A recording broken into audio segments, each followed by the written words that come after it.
Folks, it's 7 o'clock and we're going to get started. We will call to order the February meeting of the Adrian City Planning Commission. If we could have a roll call, please. Yes, sir. Jacobitz. Present. Love. Here. Weatherby. Present. Johnson. Present. Watson. Present. Taylor. Present. Gauss. Present. Commission members are present. Thank you. First item on our agenda is consideration of the minutes from our November meeting, which was the last time we met. It's been a while, folks.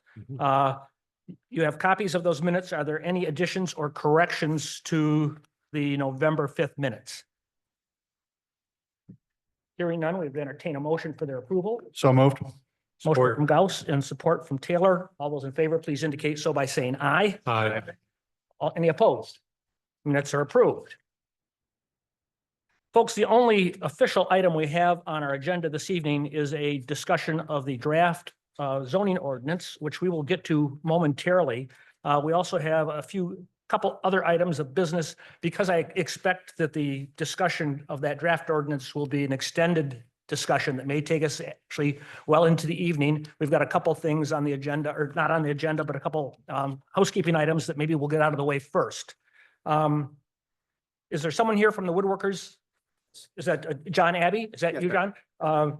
Folks, perhaps you're aware that the Woodworking Warriors, which is a group of veterans that does woodworking, they had been associated with Sam Buford, but have spun off as an independent organization now, are interested in the VFW building at the 700 block of North Main Street.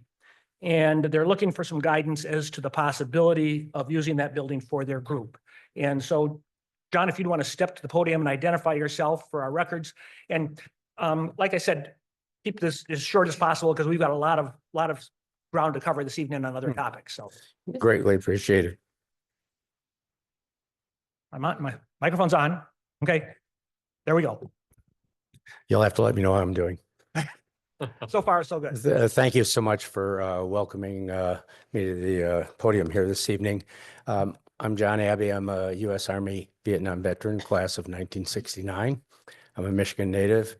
I served 3 years in the U.S. Army, and I currently serve as the president of Woodworking for Warriors. We're a group of veterans. You probably know there are quite a few in Lenawee County, about 5,300, but our reach goes far beyond that.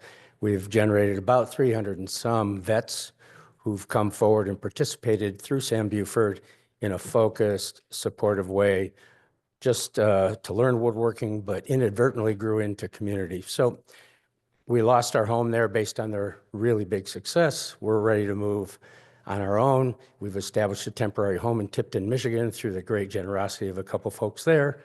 We're looking to really own our future. I had the benefit of a consultation with Mr. Kleeman about 8 days ago. It led me to this meeting.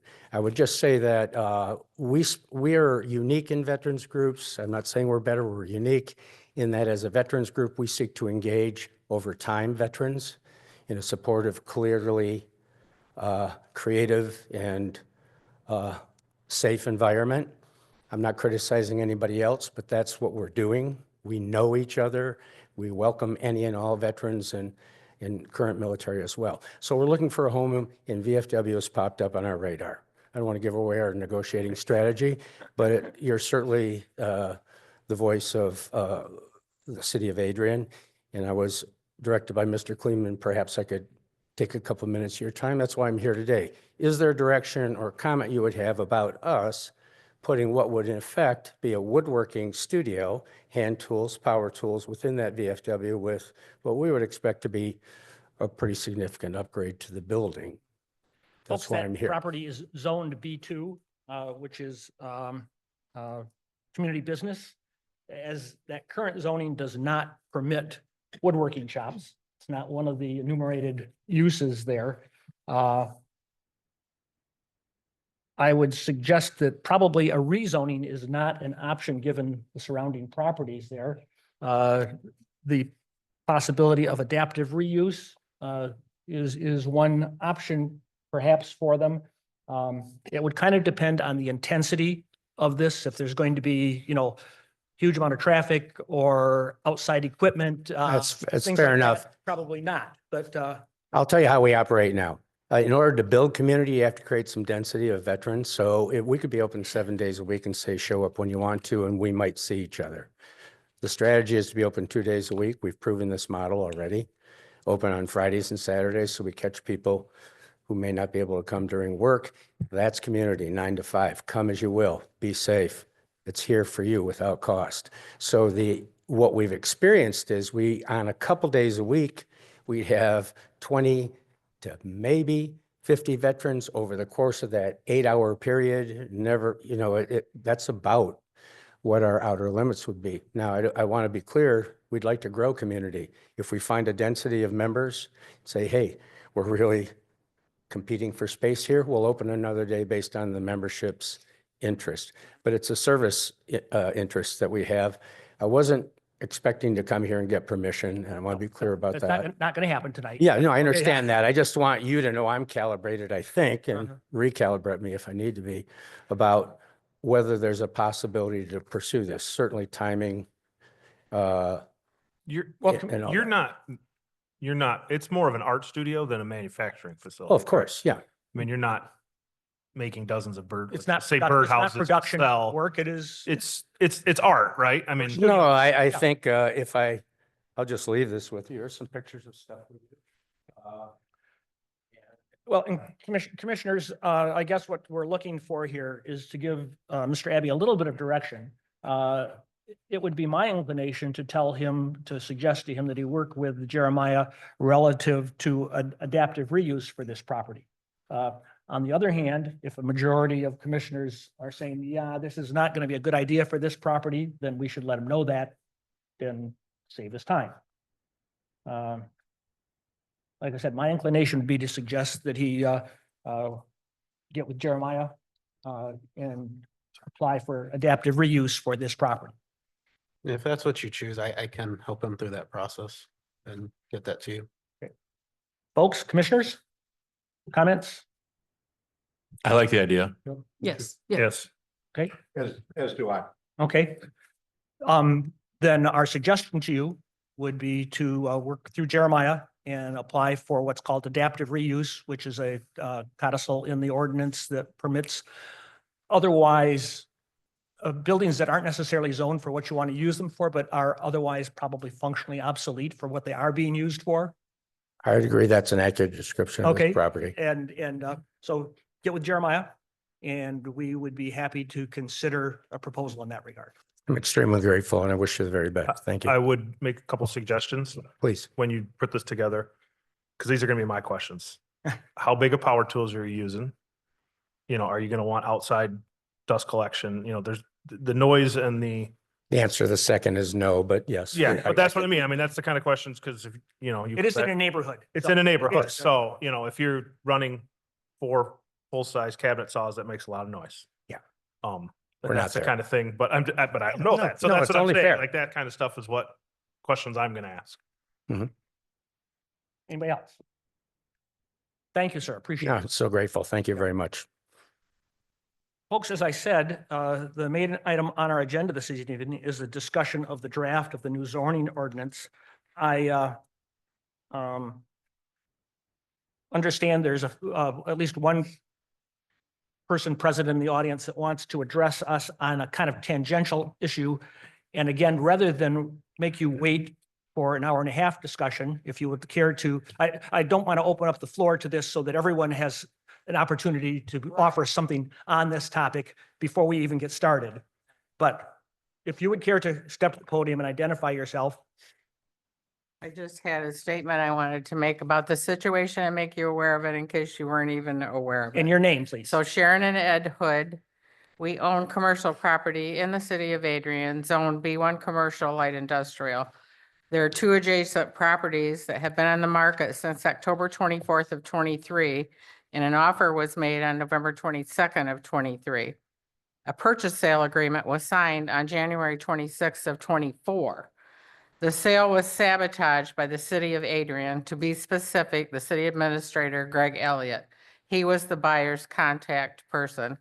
Mr. Elliott tried to prematurely enforce the new zoning ordinances that are not even yet in place.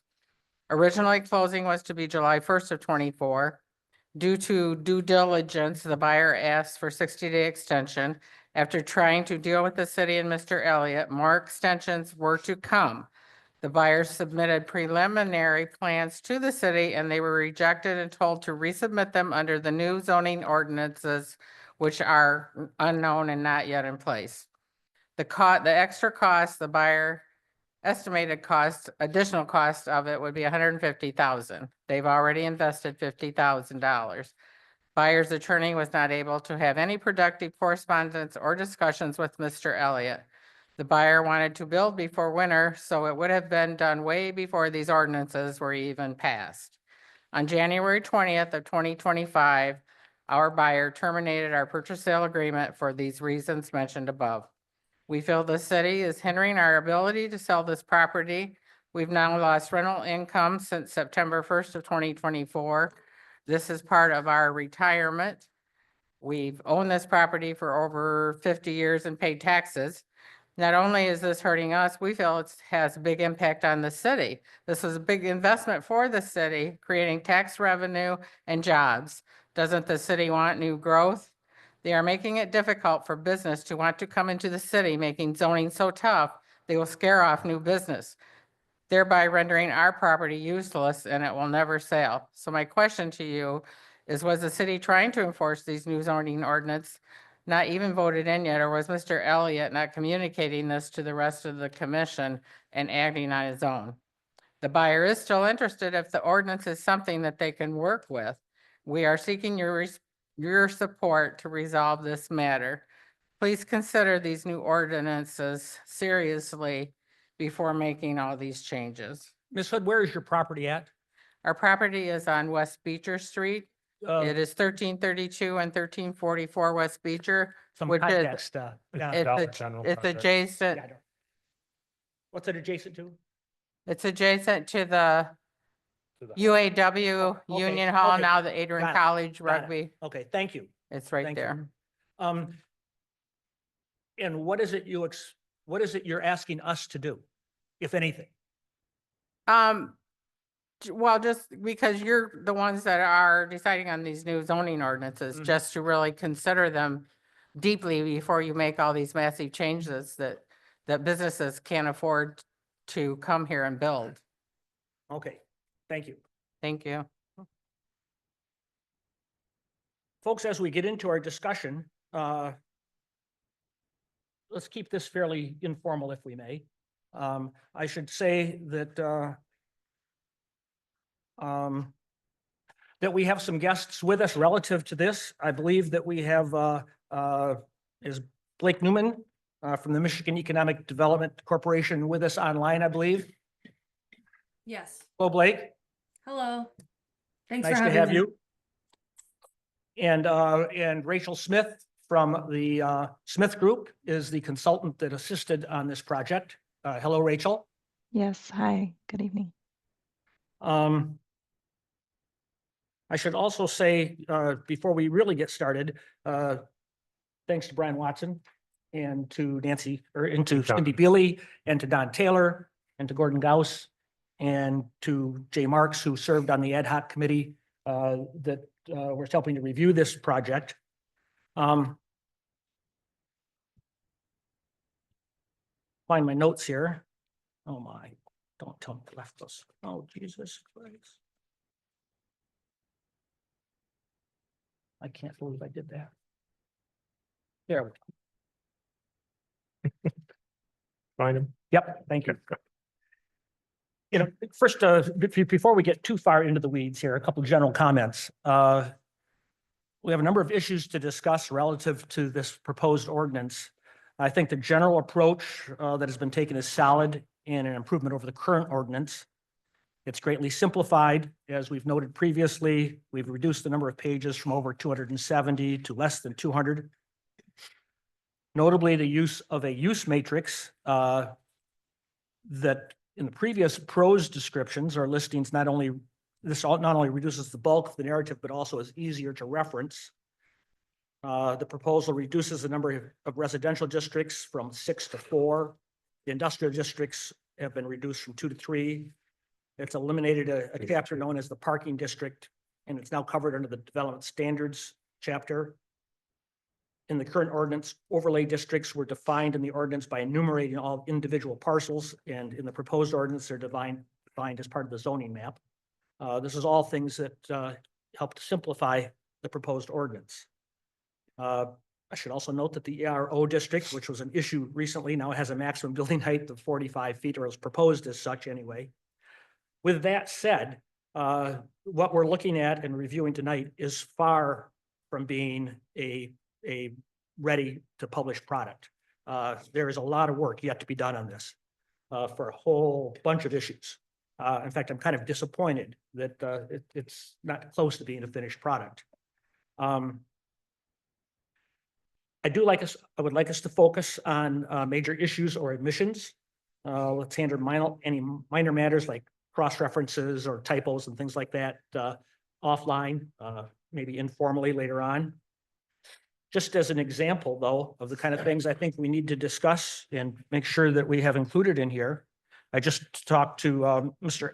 Abbey about adaptive reuse, a chapter that was included in the old ordinance that is completely not included in the new ordinance, completely omitted. We've used that. I personally have some issues with adaptive reuse because I think sometimes it's used as a zoning end around. But on the other hand, it's a tool that we have used multiple times over the course of the last number of years, and I'm not sure that it was omitted intentionally. Similarly, the historic district overlay seems to simply have disappeared from the proposed ordinance. I doubt that that was intentional. There are an awful lot of definitions. A number of the defined words do not appear anywhere else in the document. And if not, why do we bother with them? Would be one question we should answer, I would think. Is there a rationale for this? And I would say to Ms. Smith or Ms. Newman, if you want to chime in on any of this, you should feel welcome to. The proposed ordinance has two sets of sign definitions, one under definitions and another one under signs. And both of these are extensive. Some of them are redundant. Some are in conflict with one another, or at least not consistent with one another. Some specific sign types are defined in one section and others are in another section. I'm afraid we're asking for trouble by addressing these in two different sections. I personally would prefer they all be in one spot. I don't mean to be monopolizing this discussion. If someone else wants to You jump in. keep going, you're good. Okay. The current ordinance provides for automobile dealerships and showrooms as a special use in the B2 district. But the new use matrix lists them as a use by right, but then goes on to list specific requirements. So I'm confused as to what the intention was there. Similarly for drive-through restaurants, it's a special use in the current ordinance, but the use matrix shows them as permitted by right, but another section specifies the details for a special use for that particular application. I realize that the proposed ordinance contains a list of prohibited and permitted home occupations, but in the same article, we say that class 2 home occupations require a special use permit. But again, the use matrix shows home occupations as a use by right in all districts. Again, not sure what the intention was. The rezoning criteria enumerated on page 48 in item 6. This is a paragraph. I have no idea what this paragraph even means. And I would like someone to tell me what the intention was. Page 48, item 6. I reread that 3 or 4 times and can't make hide nor hair of it. Under commercial uses, automobile dealerships. We have outdoor storage of automobiles or vehicles for sale shall not be permitted in any required front or side yard. Well, every dealership we have in town displays vehicles in the front or side yards. So I'm, again, not sure if that's what our intention is. Another section states that the canopy of a gas station shall be no higher than the principal building. But in almost every case in our city, the canopy of the gas station is higher than this little tiny one-story building that it fronts.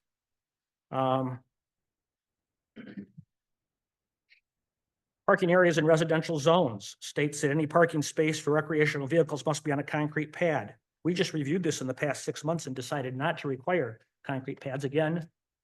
Depends what our intention is here.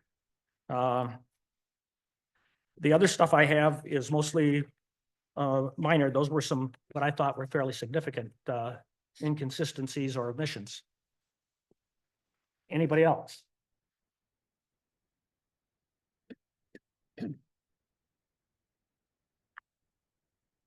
No, seriously. Well, I had one. So on page 102, in number 2, we talk about tourist homes, but in nowhere is tourist home ever defined. I'm sorry, Bob. It talks about tourist homes as prohibited uses on page 102, Mhm. but yet it never defines what a tourist home is. Are we talking about short-term rentals? Are we talking about Okay, what? it needs a definition. It needs a definition, Mhm. or it needs to be omitted.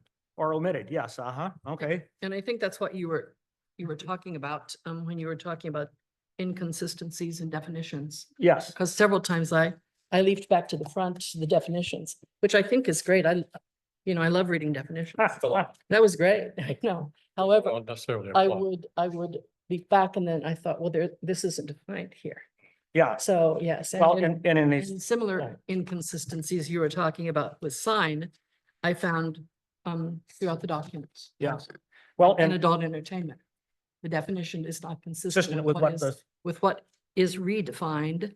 And I thought perhaps, well, maybe we're looking at it and we don't mean this is a different definition, but this is a different type of explanation. Mhm. And if so, then we need to work on the way in which we refer to language in this piece, which is also with some of the headings, I found some inconsistencies in that.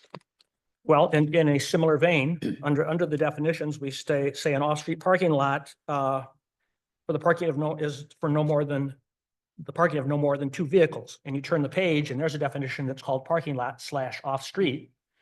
And it's parking for no more than 3 vehicles. And so one would wonder which one we mean. Like I said, while I certainly like the layout of this, it's certainly not ready for anything close to prime time. I do have a question.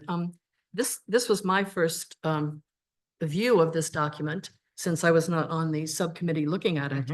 And the copy I was given, I'm very thankful. There's a typing in blue, which indicates, I thought, new language or something that has been rewritten Yes, language. it is. However, is there anywhere in this that tells us what is brand new to the document? So that, I mean, you talked a little bit at the beginning about changes that were in fact completely different from the old document. And let me tell you, taking the old document and trying to go through it page by page, in addition, with this alongside, is pretty much impossible and gives one a pain in the neck. I will tell you right now. So So that's what I was trying to. it would have been really, I think, handy and would still be very handy to understand what both the specific changes are and maybe what were the changes in intent in some areas. So I don't know if anyone on the committee could, I don't mean right now, but if we could in fact address that in some way. So, okay, that would be helpful, I think, to me at least. Seeing that there's some significant issues here, I guess the question is how do we wish to proceed? That's a good question. Sorry. Sure.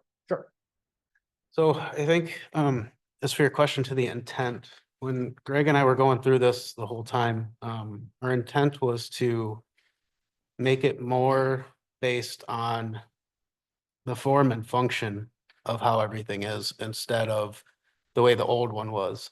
So this is, less parking in the front, so it's more attractive business frontages, things like that, slimming a lot of things down that were just a pain for no reason that didn't need to be. Some things do have extra points to them, but that's just to be sure that we can be consistent with some things. There are some things in here that are a little weird. I understand their issue with the Dollar General. They were under the impression it required a knee wall, which is not true. It can be confusing to read through this, and I can say that as someone who's going to have to administer this, it is very confusing. But shrubs can be in place of those. A big change is parking, where we would only allow one bay of parking in front of businesses. And this is to entice people to see the business more rather than see a bunch of vehicles. And if that's not something you like, we can, always change that. But there's everything in blue is a change, some for the better, some maybe be for the worse. Are those changes in blue, just a rewording of areas that were there before? Because that's what I was found. If in- you're finding that there's black and blue, yes. If Okay. it's all blue, it would be Completely new. completely new. Yes. All blue is completely new. Yes. Okay. Then we went from a document that was 200 and some pages Mhm. to a document of, I think, 178 or something. Like that, yeah. And there's a lot of blue. Yeah, there is. And some There's of a lot that, Blues, so. I'm some of that wondering has how- to do with Didn't- the rezonings that would happen. They slimmed it Okay. down, like Mike Okay. said, to 4. So the single family district would then become 1 and 2 family. Now, that does not mean every house is going to become a duplex. They have to meet the 4 parking spaces, and Right. who knows where the city's going to go with on-street parking and that kind of stuff eventually. But that would eliminate that, which I know might be kind of an issue, but it opens up more housing. But definitely, I don't want residents thinking that there's going to be a duplex on every single side of every single house, because that's just not going to be the case. The other ones are slimming them down just because we don't need the amount that we have. The business districts have been broken down into B1 and B2, which, we're going to become more dense as we go. B3 is B3B, and then B3BA, which is, I believe it's B3 or B3A, is going to be, your peripheral and then the downtown. So this is going to go into intensity as you go up. We got rid of the B4 shopping district. That will most likely become the B2 district, because it'll be kind of General commercial. general commercial, but they're gonna have to, we're gonna have to deal with the fact they have large parking lots for a while. And some of that is under landscaping, where we would put landscaping trees. That was kind of our thought behind that. That could break up some of this pavement that is, obviously very worn in many parking lots. And it'll beautify these businesses as well, which I think we saw with New Life. They put some parking lots in, they look pretty decent. Or One of the, amongst other things, the whole business parking issue and not being able to, I'm sure that was part of the Dollar General issue. I've never seen a Dollar General that didn't have parking near the front door. That's just what it is. So, but I think it's going to impact more than just Dollar General stores.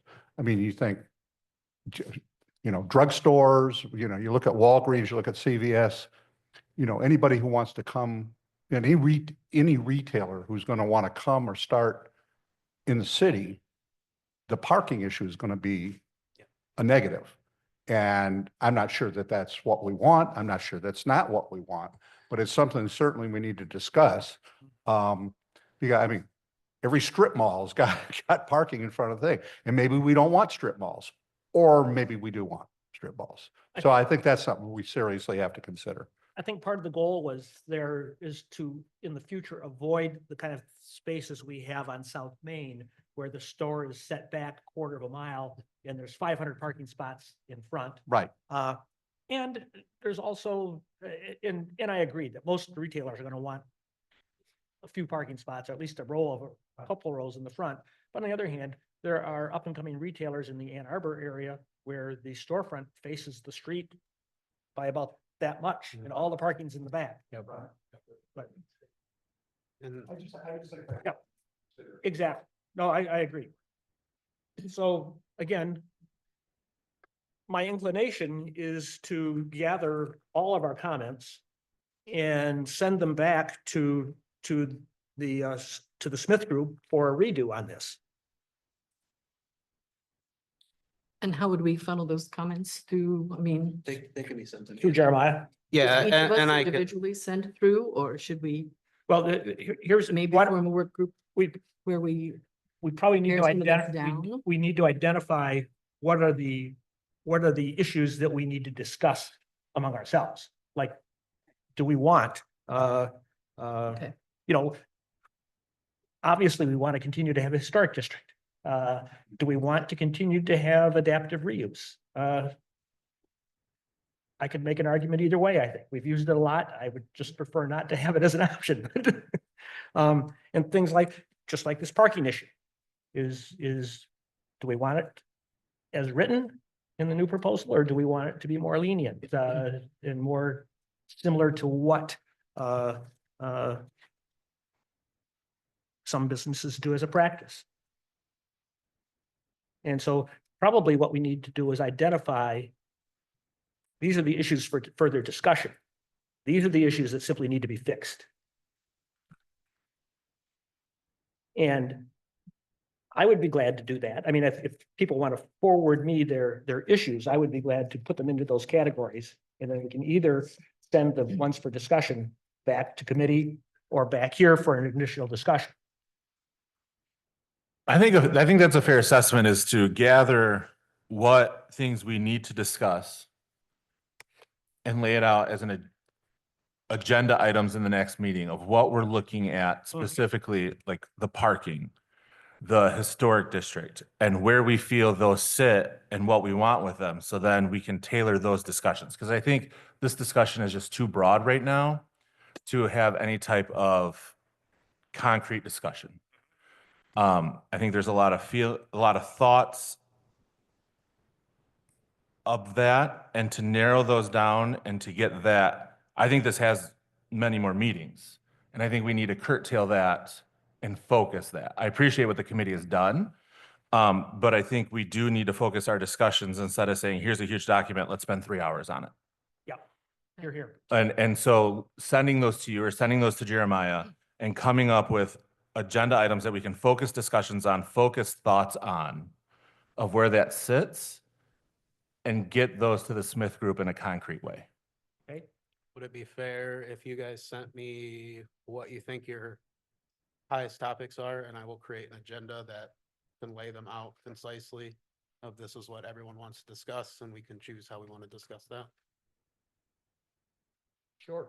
I think that's a fair thing to do. Yeah. I mean, I could just make it a list and Yeah. not necessarily have. Or even group those into subcategory or categories and then subcategorize it. And they may overlap without even knowing they overlap. Yeah, I can definitely do that.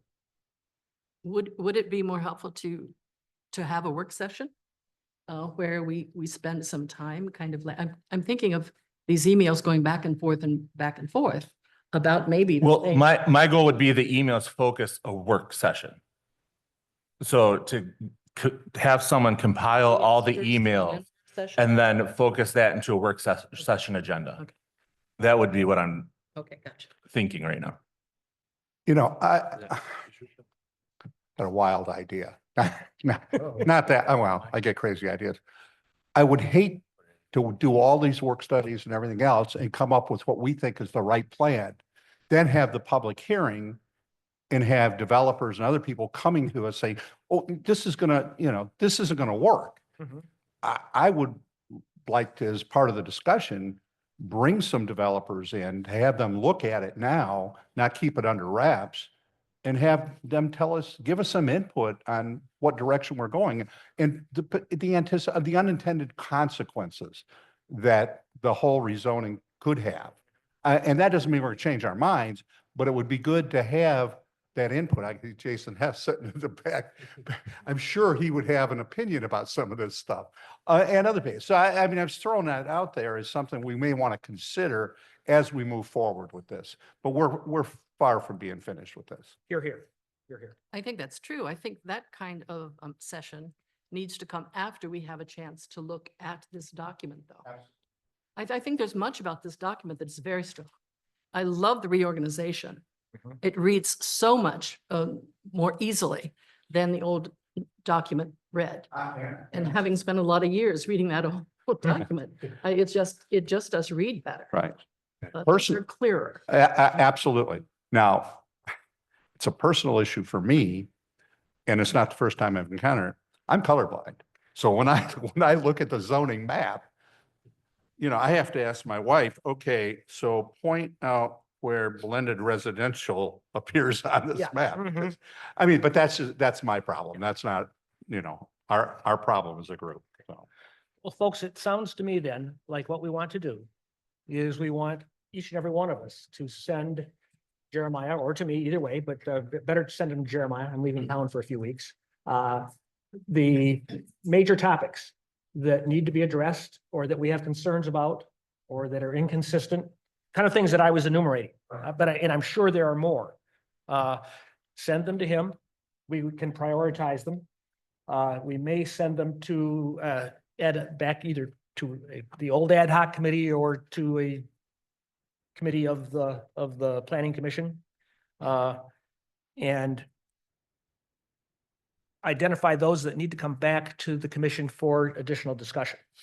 And then we'll go forward from there.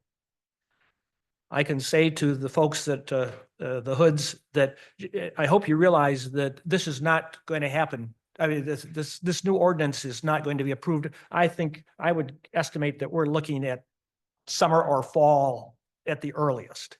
And the old ordinance is still in effect until then. So. Commissioners, other discussion? Does that meet with everyone's approval as a way to go forward? Okay. Rachel, are you still with us on all of that? Yes, I am. Okay, good. Is there anybody in the audience that wishes to address the Planning Commission on this particular topic?